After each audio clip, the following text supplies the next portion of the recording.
The first key objective was compatibility.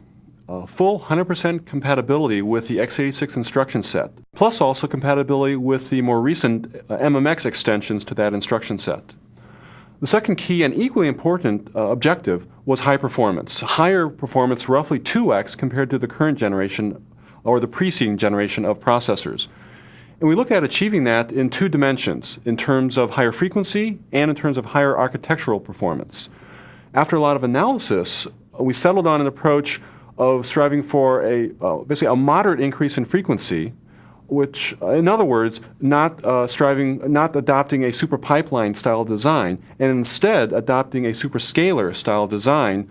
And that went along with then focusing more so on maximizing the architectural performance. The other key objective was cost effectiveness. This goes along with the idea that we were principally targeting mainstream desktop and portable applications.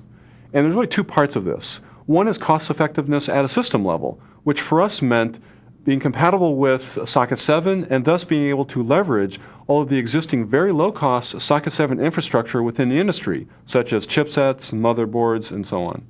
The other part of that is focusing on doing a very efficient processor design so that we have a relatively low die size, so that on the one hand we have a low cost structure as well as a high volume capability with which to address mainstream desktop and portable applications.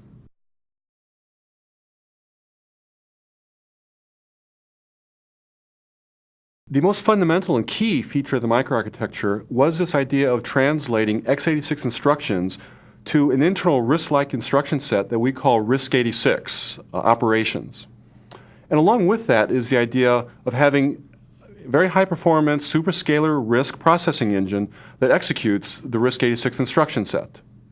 And then what you have with that is on the front end a set of decoders that decode or translate on the fly x86 instructions into equivalent or corresponding RISC-86 operations.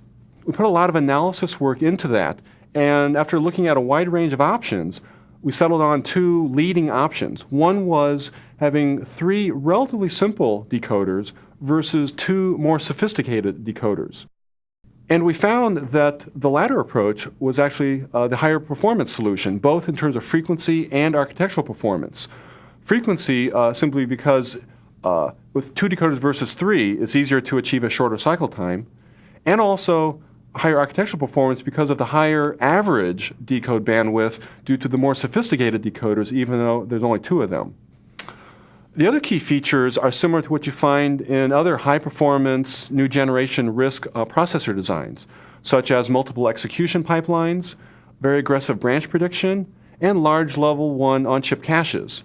And on that point, we had spent a lot of time early on in terms of floor planning and looking at the sizes of the major blocks of the design. And we then found that we were able to afford relatively large level 1 caches on chip compared to other processors of this generation. The last key feature was what we call the scheduler, which integrates a wide range of control functions, all the things involved with basically keeping track of and controlling all the various execution pipelines of the design. And in fact, it does so in a sort of a centralized manner, and we found it to in fact be a very efficient, effective way to control the overall design while managing the complexity as well.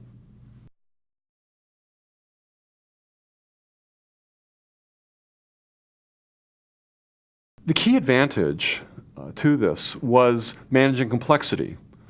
We're faced with, on the one hand, an inherently complex architecture to implement, namely the x86 instruction set architecture, plus also what is naturally a complex processor design given that it is a superscalar, out-of-order speculative execution machine. So again, the key thing is managing complexity. And through this idea, we were able to focus most of our design efforts on creating a high-performance RISC superscalar processing core. In conjunction with that, we then have a set of instruction decoders in front of that translate x86 instructions to RISC-86 op sequences. All the common instructions are translated by those decoders on the fly into RISC-86 op sequences, into short sequences of usually 1, 2, or 3 ops.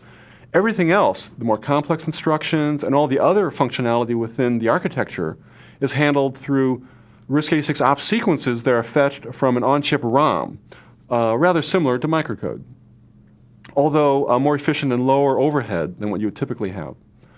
The last key advantage with all this, in that we've moved a lot of functionality into a form of software, really, versus hardware gates, is that this is much quicker to debug and to fix, and that's especially valuable late in the design cycle.